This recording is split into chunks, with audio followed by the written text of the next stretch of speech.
Yes, Ayush. Yes, ma'am. Ma'am, so yesterday after we had discussed the attempts, I decided to go back to Menziria and Actus and look at the very core. So, ma'am, one question that I had was, when we talk about the Actus Reus, for example, in murder, is it the death of the person or the firing of the gun? Firing of the gun. Firing of the gun. Okay, ma'am, because I read it I was reading Pillai, KI Vibhuti yesterday, PSA Pillai's, and there I saw it was the death of the person. So I was a little confused regarding that. No, no. Actus reus is the act you do with the mens rea. Okay, actus reus is not the act that is made punishable by the law. It That is is the the act that that is we the have that is done. the effect. That is the effect of your act, na? Okay, How did you cause death? It was your action which caused it. That death is the consequence. understood. So, ma'am, when we talk about attempt to commit murder, the actus reus here is the attempt to commit murder. I mean, what would be the actus reus here? Yeah, attempt the action you do in the attempt. Okay, understood. Ma'am, and one question I In had all from cases, in all cases, in all cases, the action you do, the consequence of that will be murder. The consequence of that will be culpable homicide. The consequence will be attempt. Consequence will be theft. That is the action which constitutes the offense. Na? ma'am, so this action of mine has been made the crime by the state, right? Now that has been given a name. This action of yours, which has led to this consequence, amounts to this offense. Because when you look at the our understanding of what are the ingredients of crime itself, so it's a mens rea, actus reus, harm caused, followed by punishment. So death is the harm caused.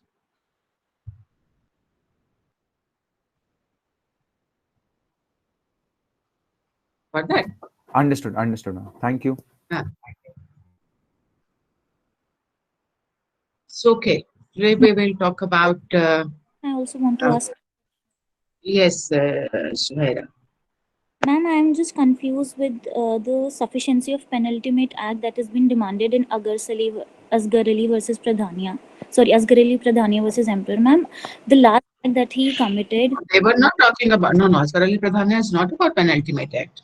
Asghar Ali Pradhania is about whether if you are not, you thought that you were on the job, but you were actually not on the job. He gave a substance which could not have caused miscarriage by any amount of that would not have resulted in miscarriage. But So ma'am, they were not saying penultimate act. That is primarily on the fact that if you are giving something which is not obnoxious, which is completely harmless, you give that. So in this case, the controversy has arisen more because the substance given was not completely harmless to the human body, but it was harmless, completely harmless to the fetus.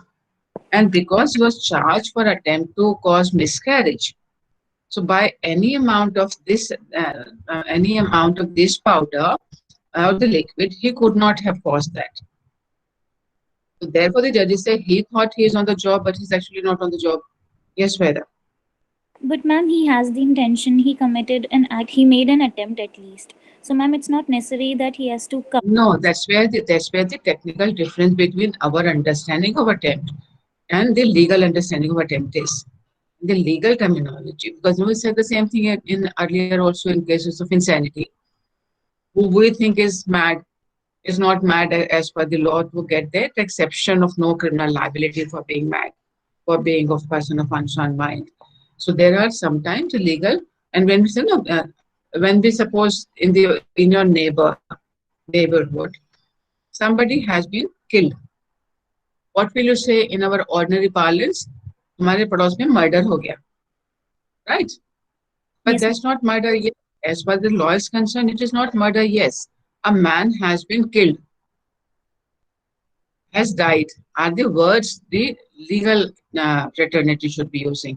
Till the time it is proved that this killing was murder, causing death was in the circumstances mentioned in 300. It is not murder in the eye of law. An FIR for murder has been registered, but it is only an FIR. FIR does not mean conviction.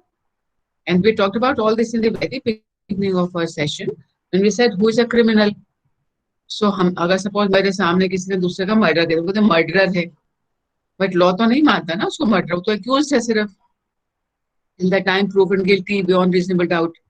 So therefore there are these terminological differences as to when would you call that as an attempt for the purposes of punishing a person under IPC. For that, we have to follow the principles or the various kinds of texts that tests the judges have laid down. So the language of the law does not define what is an attempt. And we found in the comparison of the three sections, 307, 308, and 511, that even though the language of 307 and 308 is the same, but if you make a distinction between that vis-a-vis 511, it will lead to a lot of discrepancy. Therefore, the judges said that no, even though the words used are different, the meaning is the same. So these are interpretations given by the judges by reference to the language used. Remember, in our other offenses, we said murder was defined at 300, punishment in 302. In case of attempt, there is no definition of attempt as to what constitutes attempt. We just know as a criminology person that there are 4 stages in commission of an offense. So we are relying on the philosophy of the offense rather than on the language of the offense, because there is no definition of attempt under the IPC. For IPC purposes, even the common parlance will say attempt to kiya na usne, but the judges are saying that he thought he is doing the attempt or he is wanting to commit the offense. He has done some action for committing the offense, but actually he is not on the job. So as the other examples we are talking about, that somebody gives, believing it to be poison, gives sugar. So हम लोग attempt तो किया ना उसने, उसको गलती थी. No, he did not know that it was not poison. Poison होता तो मर जाता ना दूसरा आदमी. This will be a commonsensical argument. And copper sulfate is still toxic to human body. It's not that completely harmless. No, precisely. So the offense charged for him, कौन सा offense charge किया? If you have said attempt to cause murder of this woman, then he would have been on attempt. But that is not what the charge is. Charge is attempt to cause miscarriage. So that's where the whole discomfort comes because of this one thing. But look at, that's where when the charge state, it is very important to get the right charge. So here, nowhere the prosecution said he was trying to cause abortion by killing the woman. That is not what the prosecution is saying. If the prosecution is not saying that, the judge cannot say that. The judge has to operate within the language of the charge which has been framed. The defense counsel did not say, the defense counsel certainly will not object, but when the charge was framed, the prosecution did not say, no, sir, the charge should have been, there are no facts suggesting that he wanted to kill the woman. And in most of the love affairs category, this is an illicit love affair scenario. Here, he didn't want the woman to be dead. He just wanted कि मुझे abortion वो baby नहीं चाहिए. मैं तो शादीशुदा हूँ, I will not be marrying you. Whatever, no, that at this point of time, what the boys, what the men most of the time in this circumstance will say that I've still not got through the legalities of getting a divorce. I will certainly marry you. So at this time of my abort, this is how the general conversation happens. So the whole focus is that he wanted to cause miscarriage. There is no intention to cause death. So the substance was capable of causing death. That's not what the charge is. That the charge is not attempt to cause death, attempt to commit murder. That's not the charge. So, ma'am, This is what we call technicalities. I have a doubt. can we say that Yeah. it was attempt in fact but not in law? But attempt in fact, and when the moment we say fact in law is something which is proved. So this is not proof that what is the attempt about? What is the attempt about? Tell me, even on factual question, what was he attempting to do? He was intending to let the lady miscarry the baby. Right. So the substance he gave was not capable of doing that. So how did it amount of attempt in fact? But ma'am, if the substance is such that would make the lady die, then obviously it is naturally harmful to the baby also, no? But that's not the route he's asking for, no? That's not the route he's interested in. Also, So ma'am, I can Let's understand the suppose discomfort. that We it is always have this not discomfort in. that the substance was not completely innocuous. It was obnoxious. It was capable of causing harm. But the judges have taken a technical view of this one, that the harm intended to be caused was not capable of being caused.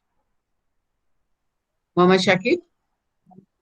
Isn't that if it can harm the mother's body, then it can also harm the child's body, because it is a lot. The child's body inside the mother's womb is a lot more No, but the sensitive. child would have died because the mother died, not because of the substance given. No, no, I'm saying that let's not suppose that it will cause death. It will cause her harm.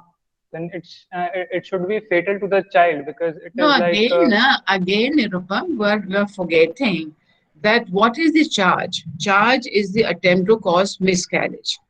Whether it was through the route of causing harm to the mother so that the child will be affected, no. So there was no intention to cause any harm to the woman. So he was misguided. He did not have sufficient knowledge. So at one level, we'll say अगर उसको नहीं पता था तो गलती उसकी है, उसका benefit उसको हम क्यों दें? That's where our discomfort is coming from. That he was doing his best to cause the miscarriage. And if he did not know that it is not the right medicine or it is sugar, it was his fault. He should have been taken care. Now that one, he does not know something, now he's escaping liability also. That's what we are unhappy about. That how can a person who held a criminal intention, who did an act which he thought was sufficient to cause death or to cause miscarriage, he should be held liable. That's our logic, isn't that? But the judges are saying that is not how the law operates. His intention and actus reus should be connected with the charge. So he has intention, all right, but his actus reus is not capable of doing that. None of us had any difficulty understanding as well. I believe in voodoo witchcraft. So I make a doll and I've been putting pins and I put the pin on the heart also. So that person doesn't die. Will you hold me liable for murder, for attempt to murder? Because I have doing something which I believe will cause the death. The death doesn't occur. So I put the last pin in the heart of the voodoo doll. The man is still alive.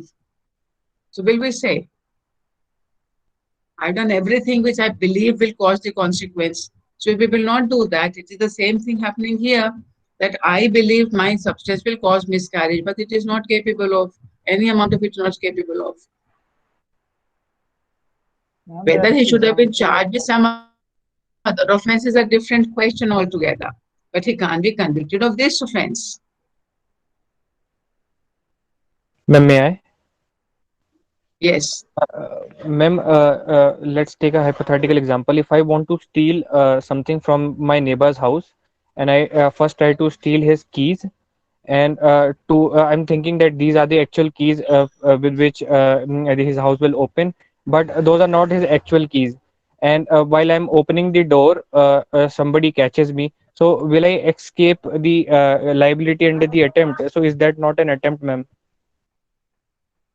Now you might be wanting to open the one is that the first offense is theft. You have stolen property, even if you had some other keys of the house, you stole it. So offense of theft committed. Now, when you are trying to open it, you are on the job. It's a wrong key, but you can always open the lock without the key also. But ma'am, that key is not capable of doing that act which I'm like intending to do it. That particular key is not, but you still have the key which does open doors. You may have an instrument which you think you can open the door with, but you are still taking an instrument which is used for house breaking. You are still carrying keys which are used for opening the locks. Can I change Isn't my this case? question? Sometimes you might have a whole gucha, huh? So you are trying different keys. You do not know which one is the one which will open. You are on the job. Ma'am, isn't this case Ma- similar to the previous one, where the accused has did not have the knowledge that it will cause the harm? the same in this No, case. suppose I believe in my mantra. I go to the door and say, okay, now, khul ja sim sim. We have all these stories. I know that, these are the mantra. You do this and it will open. You're not on the job. खुल जा SIM SIM से उस वाली भी कहानी में तो खुलता है, मगर यहाँ तो नहीं खुलता है. So if you are on the job and whether you are not on the job, it's not a question of my belief, because this is where we are getting sidetracked, because we are saying his belief should count, which was the case in Palani Gaundan. But his belief has played no role in Birsa Singh. Here also, the judges are saying his belief is of no consequence. We will look at objectively whether his act is capable of reaching the consequence, the intended effect.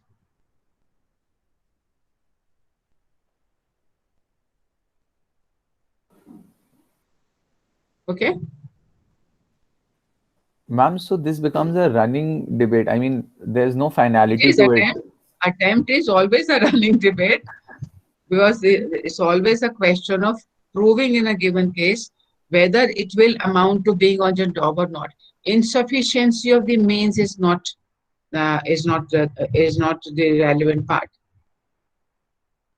Absolute incompetence of the thing is insufficiency. Suppose the substance was capable of carrying, but not in 10 grams. If you had given 50 grams, it would have caused the effect. You're on the job. So judges are making a distinction between insufficient and incapable. So if they are doing something which is incapable of doing, you thought this man will die with one thrust. You thought he's, okay, suppose you knew this information was there, that this man has an enlarged spleen. And you believe that if you give him one thrust, he will die. You gave him one thrust, but somehow he survived that. So that blow was not capable of killing an ordinary person, but you had the knowledge that he has a enlarged spleen. You gave him a blow, he survived. Because it was still not forceful enough for it to break open this spleen, or it maybe did not land at the right place. But if it is proved that you gave this with the intention of causing his death, knowing his special condition, it will be attempt to commit murder, because you are still on the job. So if you did not know that he has any issues, and you gave the same blow, it will be only hurt. It will not go to the attempt to commit murder. So it's a question of fact in all cases. The judges say it's a mixed question of law and fact, of fact and law. So first we have to look at all the circumstances and then determine whether we have reached this stage. The question of law is whether this action whether the action has the capacity to cause the consequence.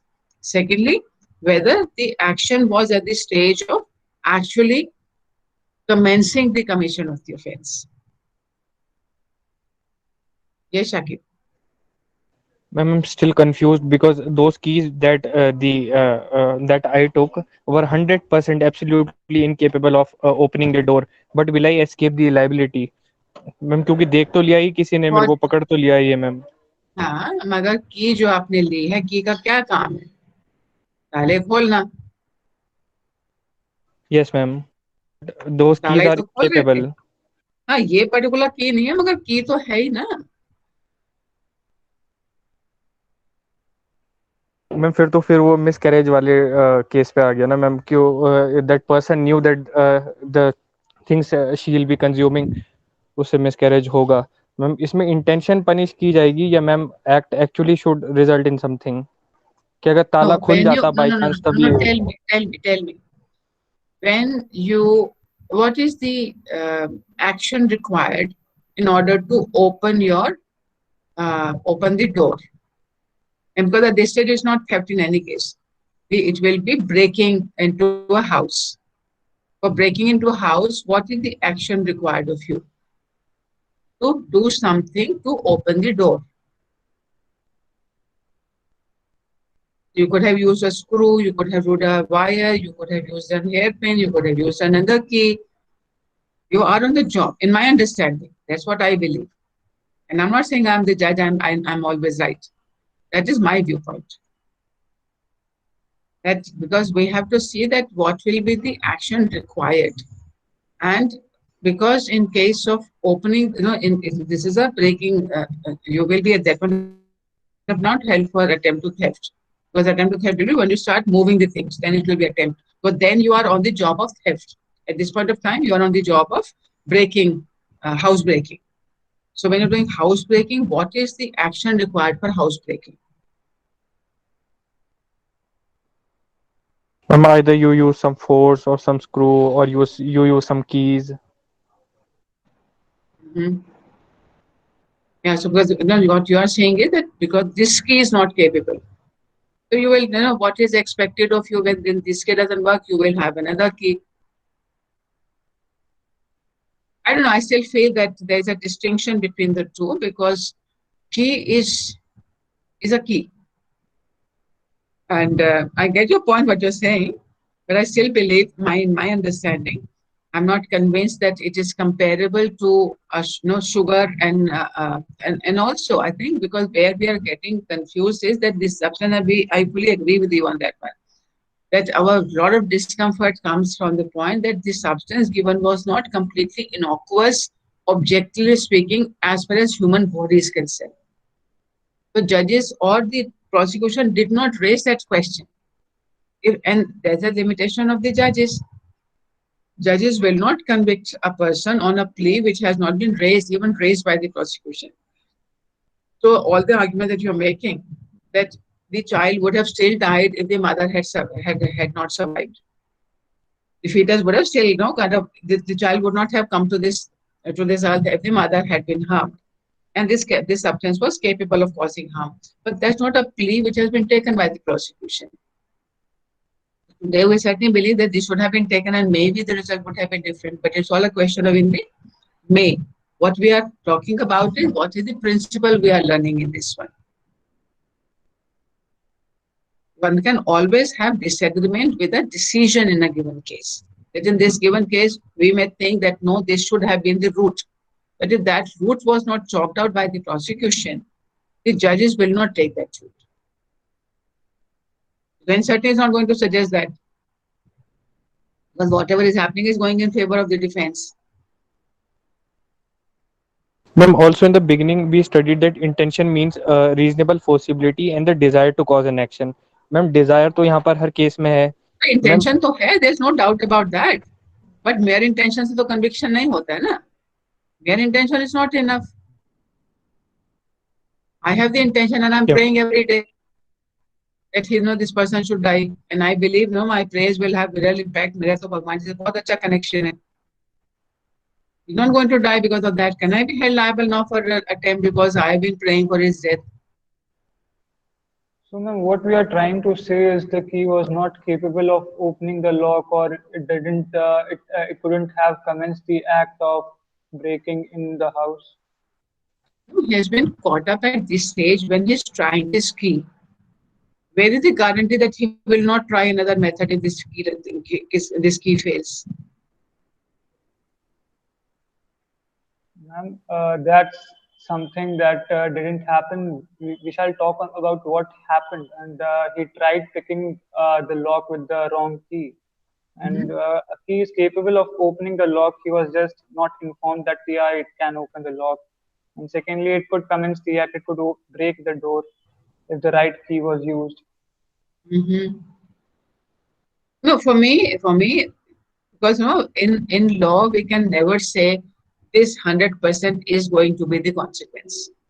I can always say that because of these arguments, I believe this is my submission. So if you think that no, you have another viewpoint and you have to insist on that, I've got no problem with that because there are always minimum two sides of a case. And you can emphasize on that aspect because of which you believe that this case should be compared to on the line of Asghar Ali Pradhania, they should be acquitted. I've got no issues with that as long as you make the right connection. So I am the law on the other side in this case. I believe that he is on the job. Of course, the defense lawyer will say, no, he's not on the job because he has only got, suppose your facts are that he has got only this one key and yet I'm confident that this is the key which will work. For me, I still believe that the judge will still say that key is meant to open doors. So Ma'am, we do not have, no, in case of medicine, we have different medicines causing different effects.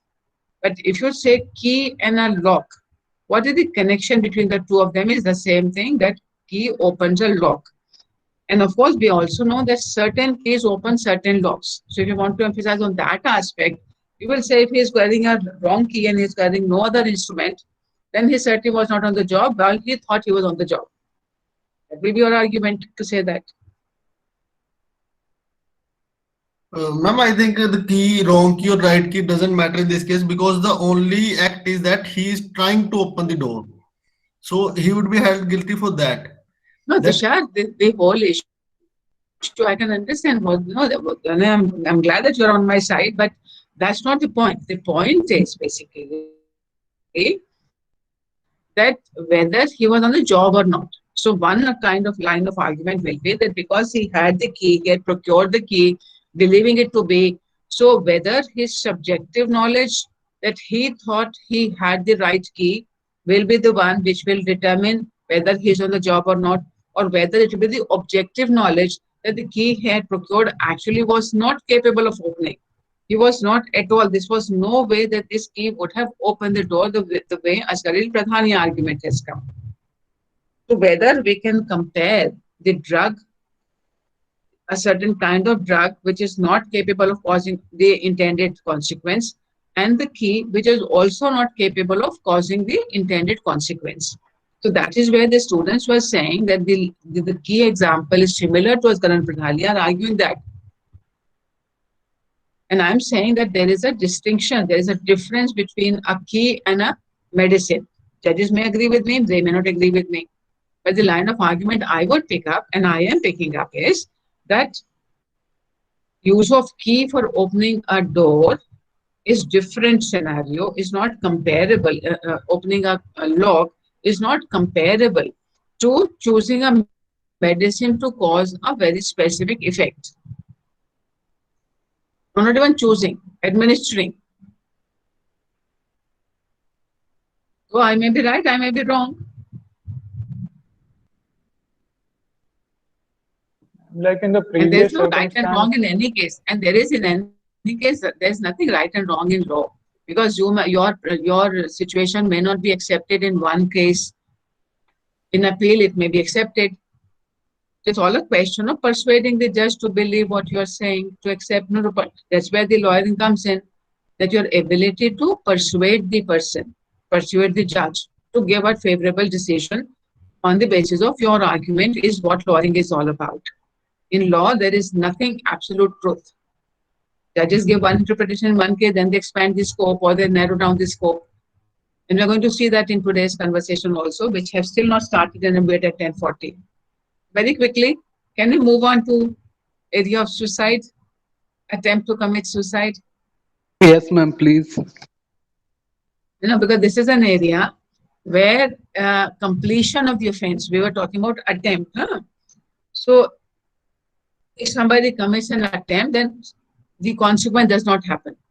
But a person who is attempting to commit suicide, if he succeeds in the commission, there is no penalty because the man is not there, man or the woman is not there. It's only, this is the only offense which is not punished when it is completed. It is punished when it is not completed.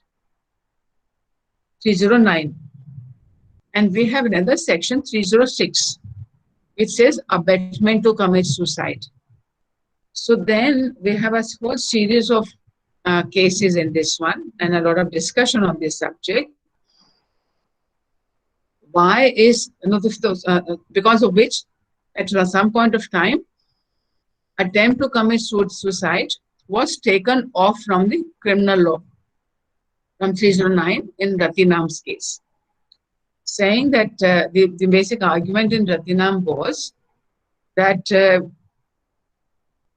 I have a right to life. Right to life includes right to die. The way we have right of movement, freedom of movement, we have freedom not to move. We have a freedom of speech. We have a freedom not to speak. You cannot compel me to speak necessarily if I don't want to. So all the fundamental rights, they are given in positives, but the negative also inherent in it. And therefore, when there is guarantee that nobody shall be deprived of this right to life without procedure established by law, it is also inclusive. So it is recognizing that I have a right to life, and right to life has been interpreted as the right to live with dignity.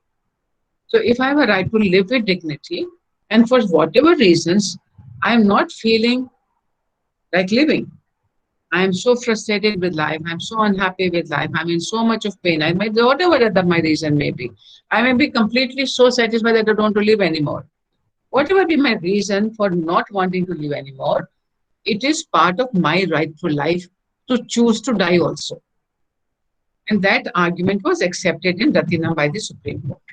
So for a certain time, we had the position that 309 was declared as unconstitutional and was not on the statute book. Then the question arose that somebody who is, so the one who is committing the offense of attempt to commit suicide, if he committed suicide, he was not criminally liable. So the other person who is abetting, so abetment means persuading, exhorting a person, aiding a person to commit an offense. So when A says to B, you're so unhappy, why don't you kill yourself? Why don't you die? And B tries to do that. B survives. So B has committed no offense, and what A was suggesting to B was also not an offense, because trying to kill yourself was no more an offense. So whether 306 was still survival, so the second question arose was whether 306 will still survive, and that is what was asked in Gyan Kaur. They said in view of 309 being declared unconstitutional, 306 should also go. That if I am not doing anything which is an offense, if I'm telling someone that you kill yourself, you die, you choose, it is better if you are dead. So then that should also not be the offense. So that was the question which was taken in Gyan Kaur. So the judge said that Ratinam aside, they're saying that no, the right to life cannot be compared with other fundamental rights. The other fundamental rights, when you look at the negative, so they are saying there are always two sides to the coin of any right. So one coin is saying you have a right to freedom of speech. The other side says you have a right not to speak. Just in case of life, if you say I have a right to life, and I say I have a right to die, the moment I exercise this right does not exist anymore. I'm dead. But when it is two sides and have a right to freedom of speech, I speak. I have a right not to speak, I don't speak. This right still stays. So it is not that one extinguishes the other. The negative side does not extinguish the other right. The other right still remains. I can decide whenever I want to speak. I don't want to speak today, but I may want to speak tomorrow. But if I exercise my right to die, then I cannot revive my right to life again. So therefore, by that reasoning in Gyan Kaur, the judges said that no, we do not agree with Ratinam's case. We believe that it is uncomparable to the other scenarios, other fundamental rights. And in this case, if the negative exercise of the negative right extinguishes the positive rights, that cannot be seen as integral to the positive rights.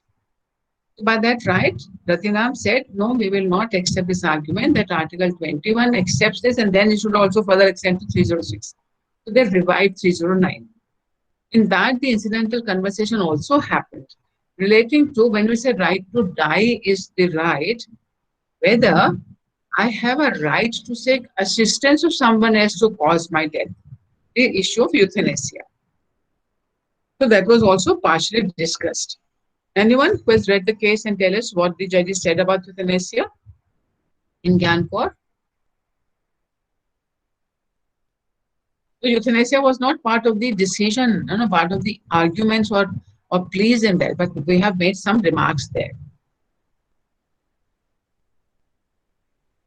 So there's this, you remember, we have this exception 5 to murder.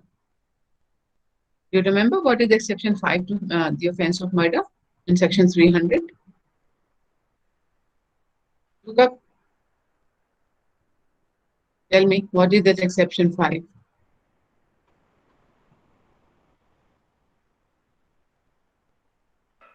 Death with consent. Consent. पूरा पढ़ के बताओ.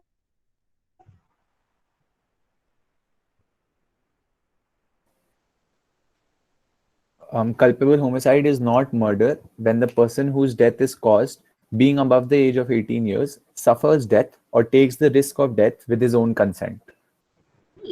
So the person has to be above 18 in order to attract that. So in that case, suppose somebody is terminally ill, in lot of pain, there's no cure, and he says, I would want to be relieved of this pain. So he asks somebody else to give the lethal injection. It may be a doctor, it may be a family member. Because he's not in a position to do it himself. So he is wanting to commit suicide, but is not capable of doing that himself or herself, and therefore takes the assistance of someone else. So as a consequence of saying that if there was a right to die, by reference to Ratinam, then there should be a right in me also to tell someone to kill me. Why should it be only limited to myself? I am paraplegic, only my head is working. My hands and limbs are all paralyzed. And I've been in that state for the last 5 years. I do not want to be in that state. I know that it is causing a lot of pain and suffering to my family members. It's causing a lot of financial loss to the family members. There is no hope of my reviving. Now, I can't kill myself. No, I cannot throttle myself. I cannot hang myself. I cannot pick up even a poison to drink it. So I asked my wife to do that for me, or my husband, whoever that other member is, or I tell the doctor कि मुझे भैया दे दो injection मरने का, मैं तो नहीं जिंदा.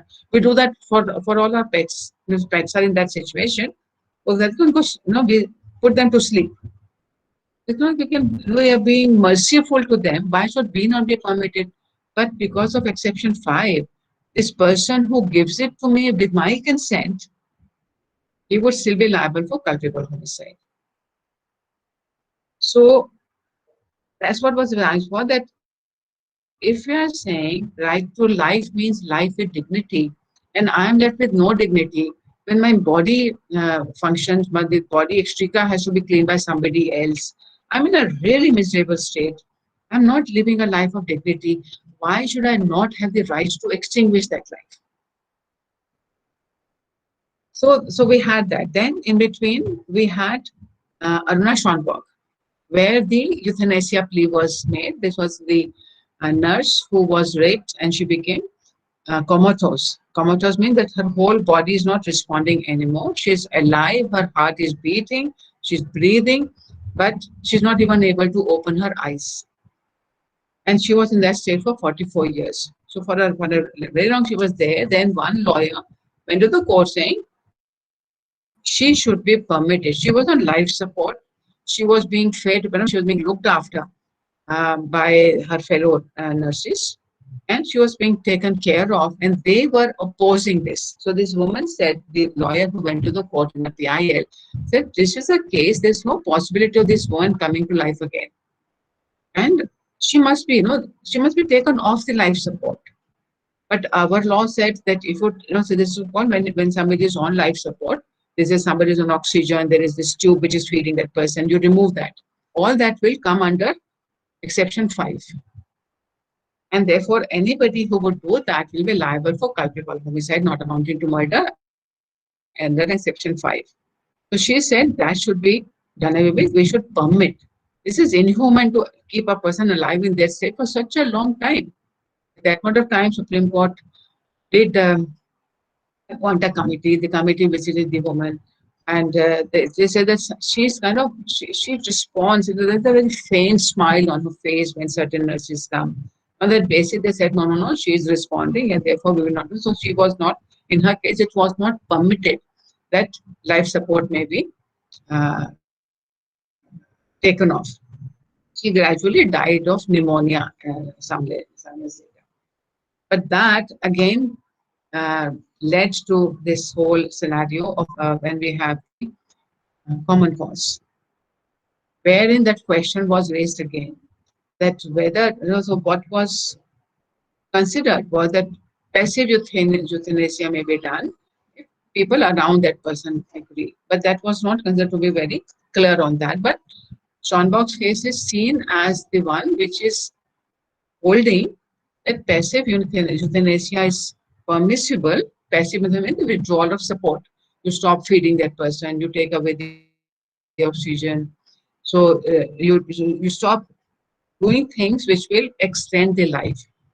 In Gomez Court, they said that in ordinary nature, when the death has started setting in natural course, people will die within few days because the death has set in. The process of deterioration has started, whereby the human body will stop functioning after a while. But with the advancement in technology and science and medicine, now we have created artificial mechanisms whereby life can be prolonged without ensuring the dignified life. And that is not just, that's not correct. That is not, because we say right to life is a right to dignity. So therefore, in circumstances where life has already started abating from the person's body, the natural process of death should be allowed to complete its course, especially if the people involved are wanting it. And in common court, the judges did say that they said active euthanasia is still not permissible, that you give a lethal injection not permissible, but people can create a living will. Will operates, so the difference between will and living will operates after the death of a person. When you talk about living will, it is that I'm still alive, but my statement will be, or whatever I have written down in my document, will be still upheld. So all the requirements of will may require that I should write down what I want, how my property should go, what should know, how my body should be cremated, what right should happen. I can write whatever my desires are, and all those desires are expected to be fulfilled after my death. But in this case, I have made a will saying that if I become, let's say, I get a stroke, and you should not do any surgical intervention to revive me.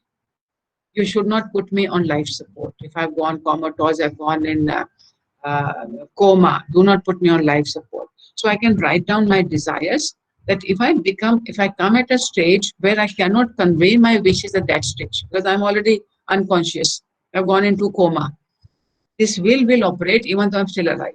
So the judges said people should be permitted to create preemptive actions, direction, that no, this is what should happen when I come to that stage.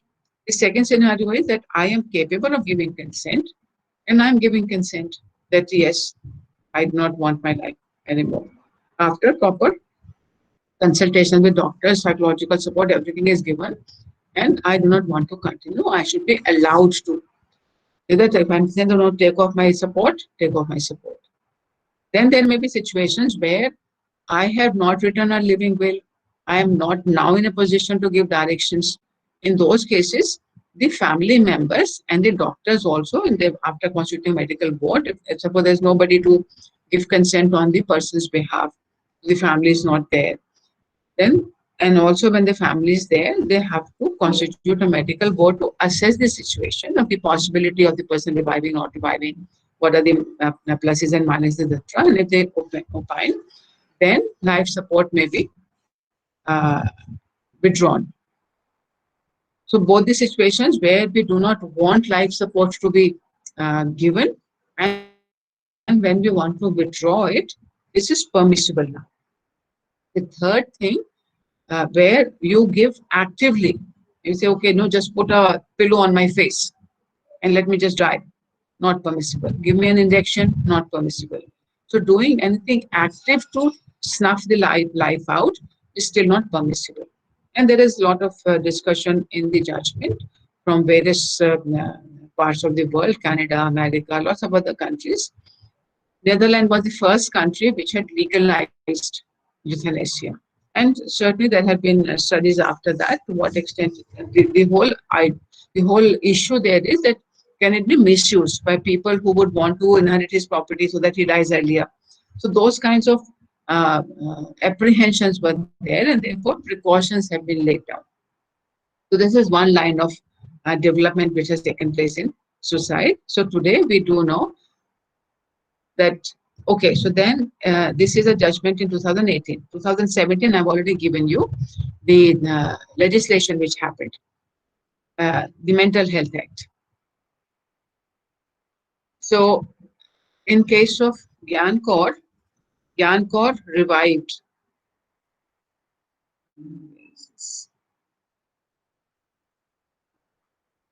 Gyan Kaur revived 309.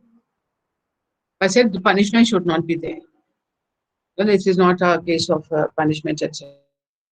And pursuant to that, we now got the Mental Health Act also, which categorically says that there is a presumption of severe stress in cases of attempt to commit suicide. And I'm reading from your dashboard. I put it on your dashboard, section 115. Subsection 1 says, notwithstanding anything contained in section 309 of the IPC, any person who attempts to commit suicide shall be presumed, unless proved otherwise, to have severe stress and shall not be tried and punished under the said code. So Gyan Kaur did not say will not be tried, but he said it will be no punishment be there. Now we are saying he will not be even tried. And 2 says, the appropriate government shall have a duty to provide care, treatment and rehabilitation to a person having severe stress and who attempted to commit suicide to reduce the risk of recurrence of attempt to commit suicide. So now we have got this comparatively sorted out. One more area which has remained still under contention is the people who are not in distress, but they want to complete their life. They had a very full life. Now I'm fully satisfied. I don't want to live anymore. Now I want to live out this world. So we have one practice in the Jain community, and I'm quite sure there to be some in some other religion also, but very categorically in the Jain, which has been subject matter of certain cases as well. The practice of Santhara, where it is believed, and it is usually done by old people, and they take it that now I have a full life. Now I am wanting to, Selekna. The other word is Santhara. So the whole question. So there may be different scenarios. One, students sit on strike, fast unto death. When they do fast unto death, are they attempting to commit suicide? Should they be all held? Suppose we did not have this Mental Health Act. Can they be charged for attempt to commit suicide when they have sat on fast unto death for 10 days? Now their conditions are deteriorating.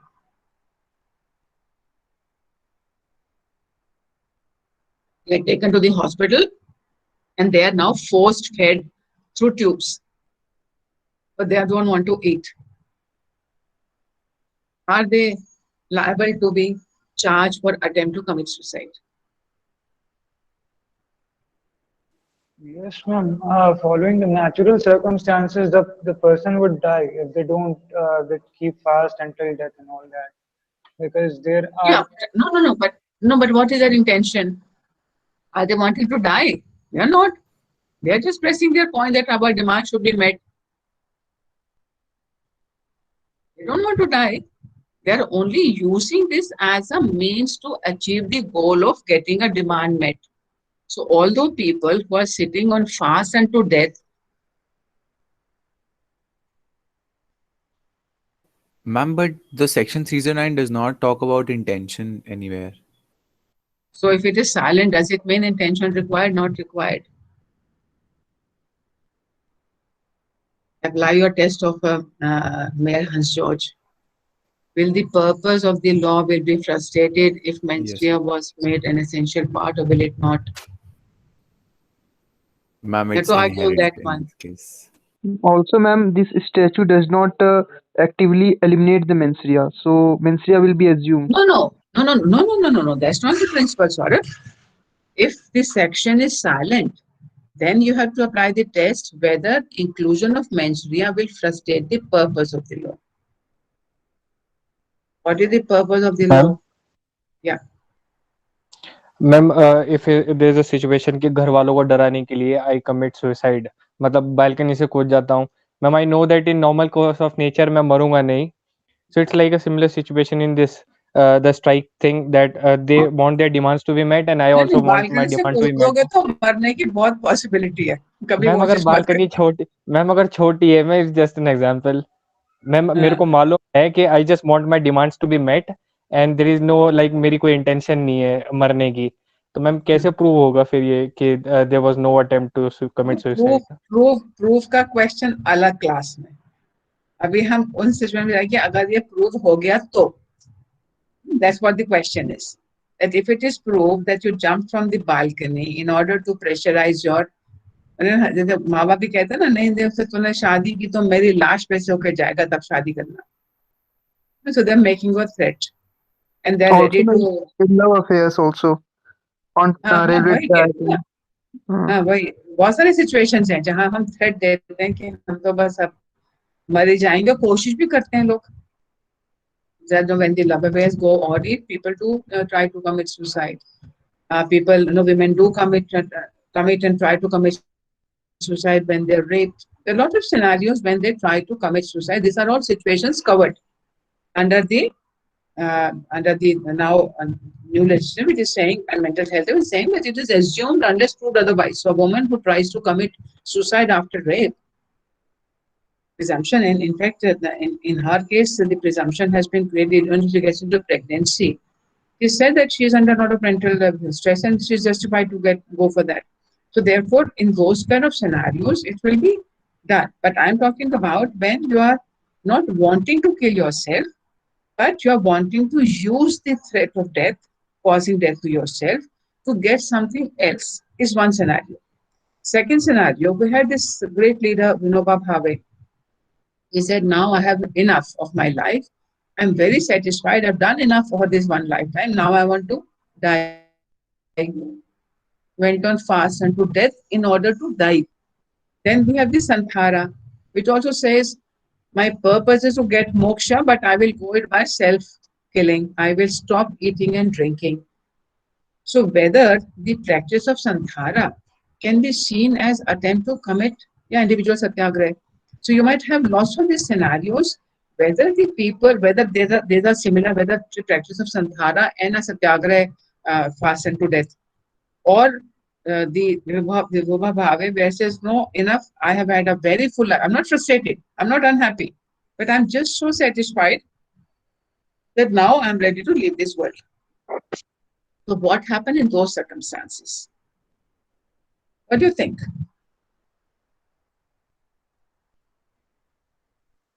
Ma'am, the section clearly says that whoever tries to do that act which may cause his death. So I don't think the intention or anything matters if the person has actually tried killing himself in some way. The threat or whatever he is like, his ulterior motive would be if there is an action which has the premonition that the person is doing something that he might die from it, is an attempt to to commit suicide, according to me. Also, ma'am, in the given case, ma'am, here the person is prepared for the consequence that he might die from the past. So he is all ready. If the demands are not met, so he will die. So he's trying to commit suicide. Have you known people who have died actually when they're doing fast and to death? Yes, ma'am. Yes, ma'am.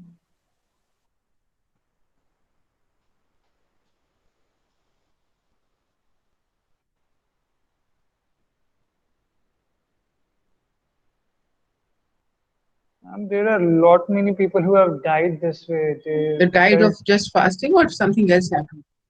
Ma'am, fasting, just ma'am. fasting, ma'am. Yes, Ma'am, Jatin Das They died, were ma'am, in the jail with Bhagat Singh, and when they were like protesting for being taken as uh, political prisoners.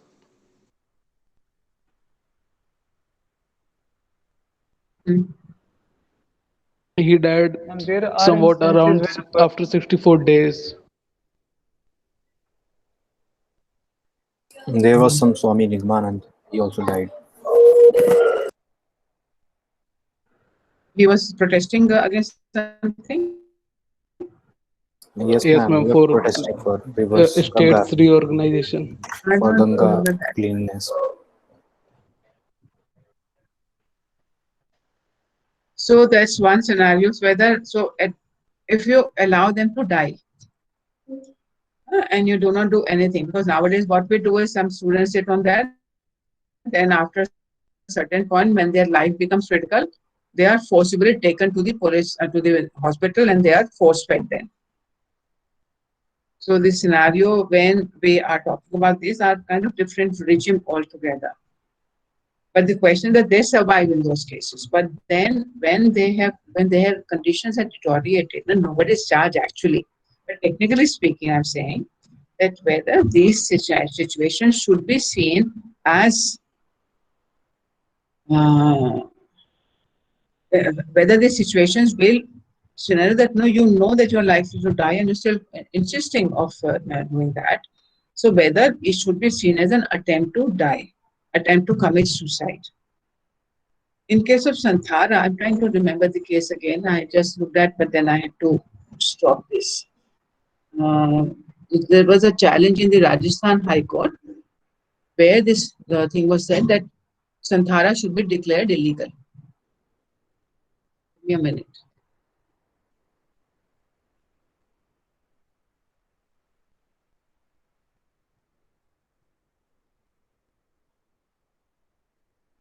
Use a different person.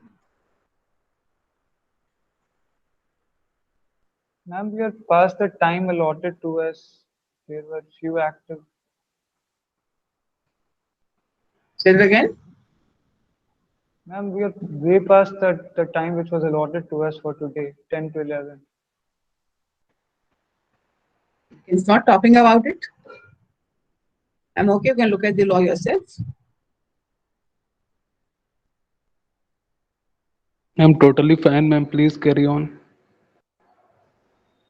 No, because that's right that we spent about 40 minutes talking about leftover discussion from yesterday. And I'm okay. But I think this is something which we should know about, that the Rajasthan High Court said that people who are going for Santhara can be booked for attempt to commit suicide. It was a PIL file saying that in view of Janpur and all, Santhara cannot be permitted because it's an offense when people are trying to kill themselves. Then the matter was taken in appeal to the Supreme Court, and Supreme Court has stayed that order. So after that, we have not been able to trace whether the Supreme Court, this was way back in 2015, and I've not been able to track whether the Supreme Court has given decision. I don't think they have given a decision on that. But now with the developments after that in these other laws, etc., people, so the whole question will be that if today somebody takes Santhara, so the order of the Rajasthan High Court has been stayed, and therefore it is not coming into the category of the offense as far as the Mental Health Act is concerned. But Mental Health Act operates only in those cases where it is not proved otherwise.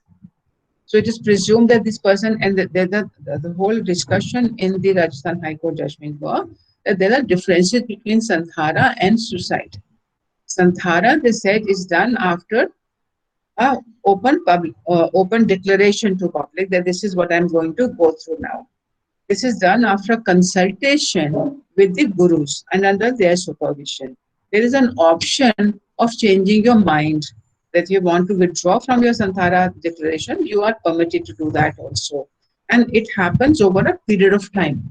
In suicide, the person is under a lot of distress, and it is usually a one-time act. Suicide is not happen that I'll stop eating for next and till I die. Suicide, people do not commit suicide like that. So one, there is a state of stress and despair and unhappiness and pain and suffering, which is not the case in Santhara. So the circumstances in which people undertake Santhara are very different than the circumstances or the manner. It is clandestine. Suicides are not committed in public. There's no declaration of that I'm going to commit suicide. It is done by one act. So the circumstances and the manner in which it is done is very different. So that was the argument taken to defend Santara. But the High Court had not accepted that. Now we know that it has been, the High Court judgment has been stayed by the Supreme Court. And the debate still continues. What has been declared in Rajasthan High Court was that Santara was not part of the religion. It is not integral religious practice because there was a conflict between the IPC and the freedom of religion. And that was the argument taken in that judgment by the Rajasthan High Court. So therefore, the situation still remains fluid to the extent that it is on the statute book, and our 115 says that there's a presumption of severe stress unless proved otherwise. And if it is proved that there was no serious stress, whether the section will still apply. We're still at that stage of not a complete clarity, but the direction is very clear that now we are moving in the direction where people who are in distress and try to kill themselves are not to be punished. The second one, that if there is a person in distress, so exception to exception 5 is also there, which is saying that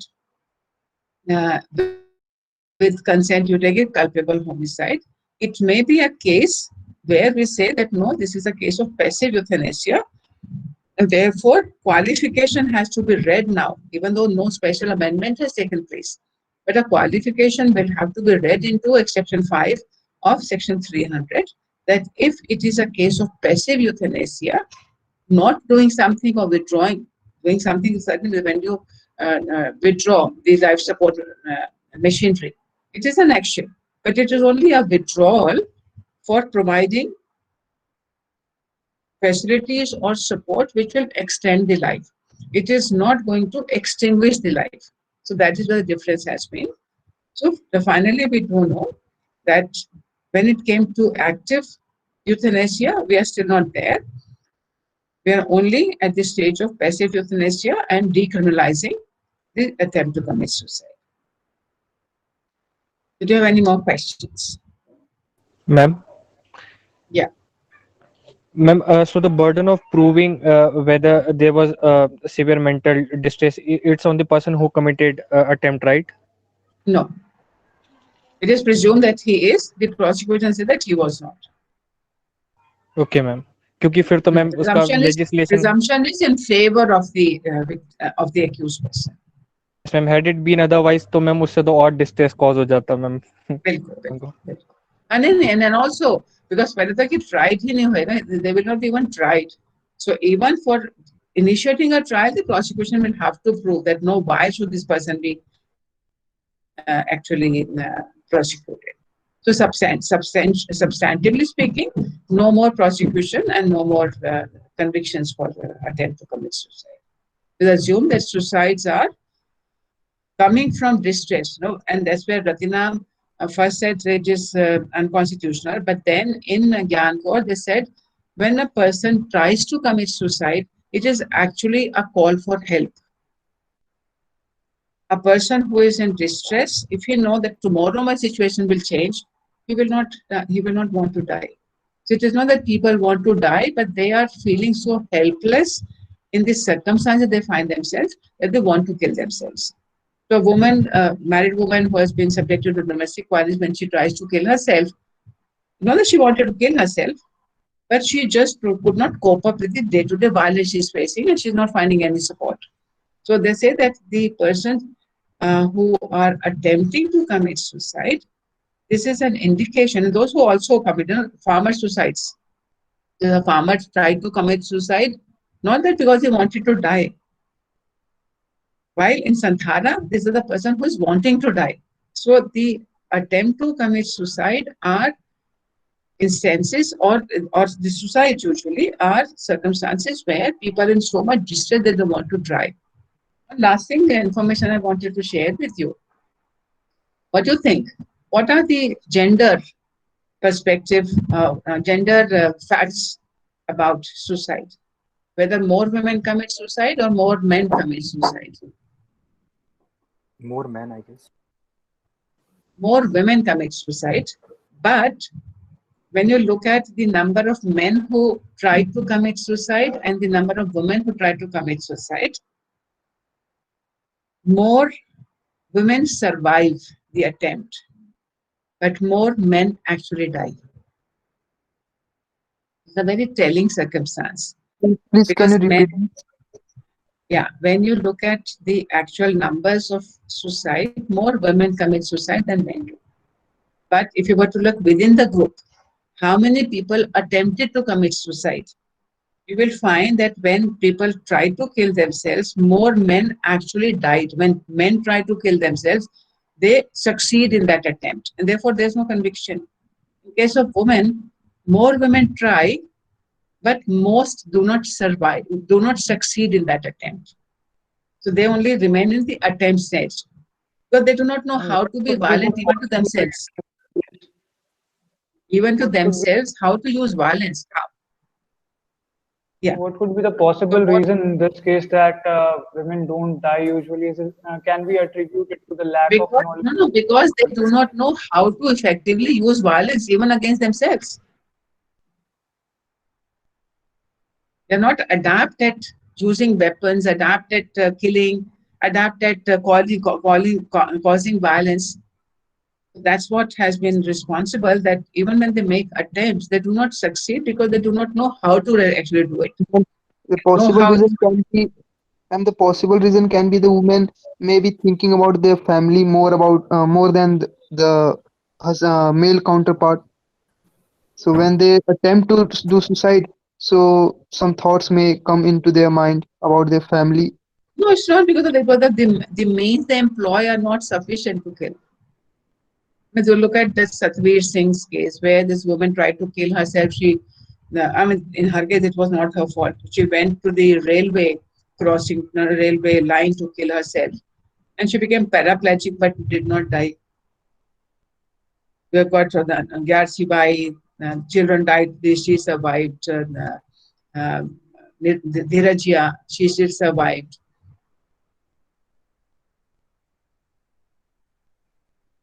Just a factual thing I thought I'll share with you. It's an interesting fact. I have one question. Yes, sorry. Ma'am, why do we see the motive behind the attempt to suicide? Because whether a person is under a stress or he want to get salvation, why do we see motive here? Because in Gyasi Bai case, we do not see whether what's the motive behind uh, just jumping into the well with the children. Because we just imputed the knowledge and not the motive here. No, in case of fourthly, there is this whole question of excuse.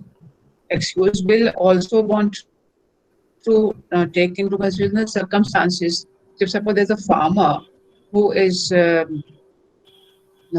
that's not a suicide category farmer, it's a suicide category. Because in fourthly, the whole question was other people. In her own case, guilty of attempt to commit suicide. But then, the maximum punishment for this is 6 months. So judges have said, okay, ठीक है, शाम तक jail में रहो, बाकी चले जाओ, fine दे दो, ना दे दो. All those choices are there. Were there even in the earlier position when we had trial and punishment, but trial itself leads to lot more tensions. Somebody is already distressed, then you do a trial, even if it does not lead to any punishment. That's not salah. So therefore, today we're saying not even a trial will not happen.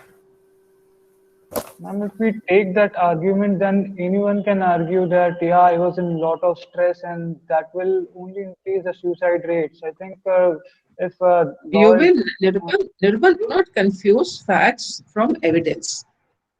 So if the fact is that this man was in distress, then prosecute that person makes no sense. Because this has been a debate for a long time. That why do we, somebody who's trying to commit suicide is certainly saying that they are very unhappy. They're not causing harm to somebody else. This also leads to the question, whose life is it? Whether my life is my life. And I should have complete control whether I live or whether I die. How does the state acquire right over my life? How can the state say I cannot kill myself? Who is the state? State can say that they will not kill me, the other people will not kill me. But how can the state say I cannot kill myself? That's the other argument, that whose life is my life? Whether somebody owns me or owes me. Am I a property of somebody? What happens to my autonomy? As an autonomous person, and dignity requires, one of the components of life with dignity, that I must retain my autonomy. So do I not have an autonomy to decide whether I want to live or die? These are Ma'am, all debates in the judgments. You read those judgments. Yes, Shakil.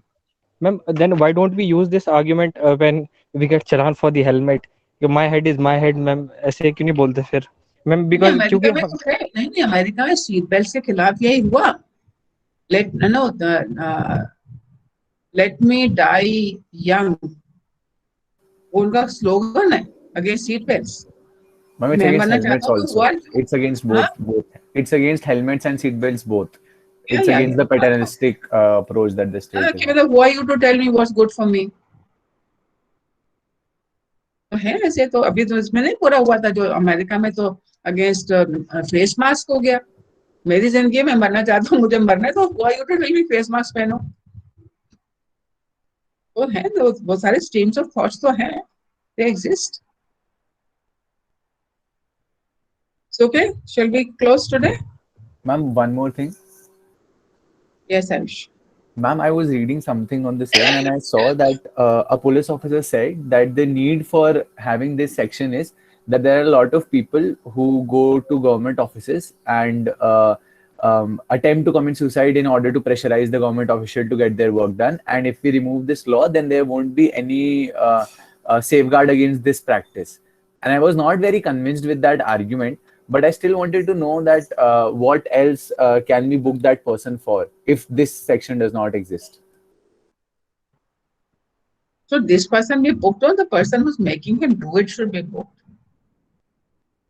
The person who's pressurizing नहीं, the अगर person by पता attempting to commit.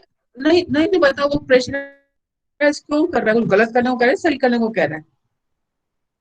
Ma'am, let's say in a hypothetical scenario गलत करने के लिए कर रहा है. गलत करने के लिए तो कुछ भी नहीं होगा ना. वो मर गया अटेम्प्ट किया उससे, फिर हमारा क्या लेना देना है? मतलब why should he be punished in any case?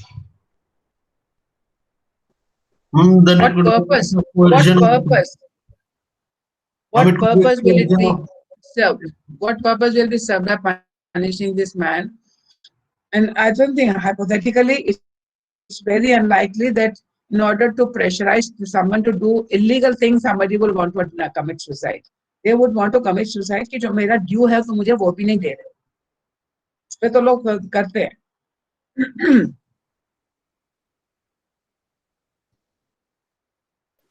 Ma'am, one question, ma'am, in the cases where the person goes Ramesh has asked a question. Ramesh has asked a question that in Europe, where the lifestyle is better, there is more suicide than in India. Ramesh, the question is, what do you call as better? Because I was looking at some figures in US also. When you look at the lifestyles, when you look at America, there are so many children, young children, who are going around shooting in the schools. From where it is coming? Better lifestyle. Because somewhere the individual frustrations and individual and isolation is so great that people do not find support in the social system, which I think in some way connected in the Indian scenario, that still people are still not so isolated as we have found them to be in the Western lifestyles. So they might have more money, they might have more comforts, but whether they have emotional support of families is a big question. Whether because now it's become very, very common to have more than one marriage, not more marriages, but multiple relationships. Of course, not simultaneous, but one after the other. So stability in life has taken a toss in that lifestyle, and that has been normalized. But normalized for certain purposes, it has its own consequences also. I think that's where the difference lies. And also in India, we also have this whole concept in the Hindu religion. Suicide is seen as a pap. So when you have this pap punya thing also, that also guides your behavior to some extent at a personal level. Yes, Nirupa. Ma'am, like in the case of Anna Hazare and all, they take fast until they die. So These are in not case political. they, These are all political tactics. These are all political tactics. They are not meant to actually be wanting to kill themselves. let us take a hypothetical case in which the person who was doing that thing dies. So will the state against whom they are If protesting it dies, so will be, nothing happens, na. If it dies, the matter over ho gaya. Then you there will cannot have not an be any offense against that person. abatement, there won't be any offense for the abatement of suicide from the. Abetment का section निकाल के पढ़ो, क्या section में लिखा है? 107 है क्या शायद? देखो उसमें क्या लिखा है, क्या क्या एक्ट होते हैं उसमें? What are all the acts which constitute abatement?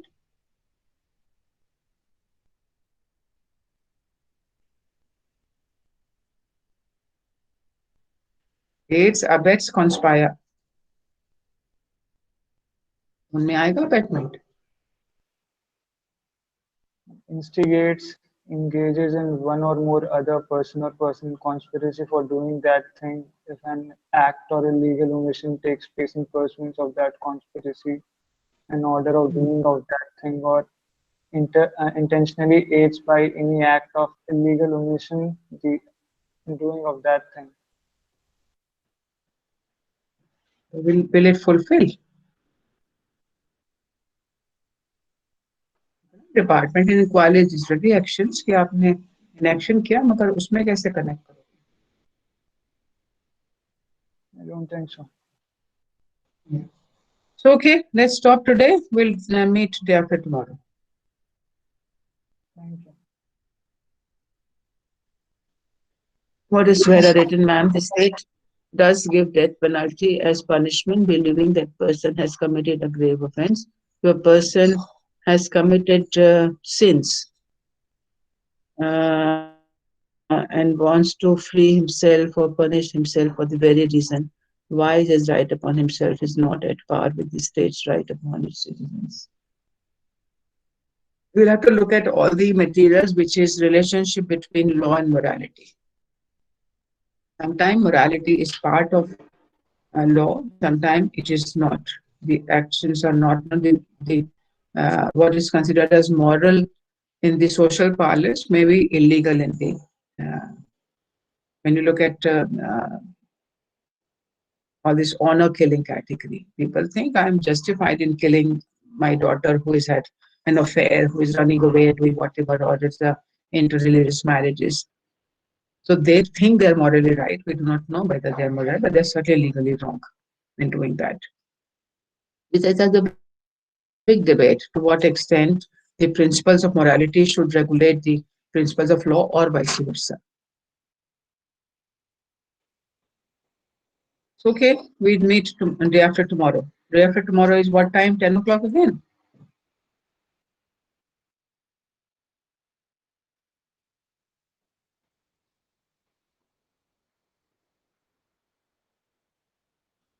(9:30). 13th, we are meeting at 9:30. And we look at the offense of theft, robbery, and dacoity. Please read your cases. Ma'am? Yes. Ma'am, in honor killing, the person is taking somebody else's life, while your own self is yours. So, ma'am, there is a difference if you say that if a person thinks that he's a sinner and then he wants to end his life. So, ma'am, it should be justified to an extent because, ma'am, it's not that he's harming someone else. No, but today we have said now that if he tries to kill himself because he thinks he's stressed because of the sins he has done, he's not to be tried anymore.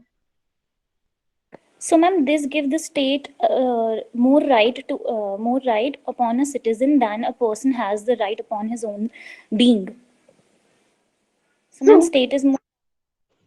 No, you have to go back to the theory of state. Why did the state come into being? From where did the state get its powers? Many years ago, we were looking at one of the exhibitions where the medicine and the criminology, the crime thing has come together. There was time we didn't have photographs and all those ability to get the, how do you find out what happened, what is beneath our skin. So prisoners who were sentenced to death, those bodies were given to the doctors and artists to take slides, not do cutting and layering, etc., to find out what is beneath the skin, what is beneath that, and what are the textures, what are the sinews, whatever is happening. So it was all done on the bodies of the prisoners who were executed. So for us, the question was whether the state has property rights over the dead bodies. It was not the bodies of the labaris, people who got nobody else. So those bodies certainly go to the state because there's nobody claiming. But could an executed, and today we don't know that executed prisoners' bodies are given to the family members. But at that point of time, the bodies were seen to be property of the state, and they were using those bodies to aid the medicine, the discipline of medicine. So different stages we have taken this. This is always an evolving process. So therefore, and that's where the question is: whose life is it? Is it my life or is it the state's life? Yes, ma'am, exactly. And if it is my life, then why should the state be in an obligation to provide me food, provide me education? Why should the welfare state? Why the state should take a welfare function at all? It's my body. I die. I do not die. Whether I'm exploited by my family members, none of the business of the state. No? There are lots of conversations there.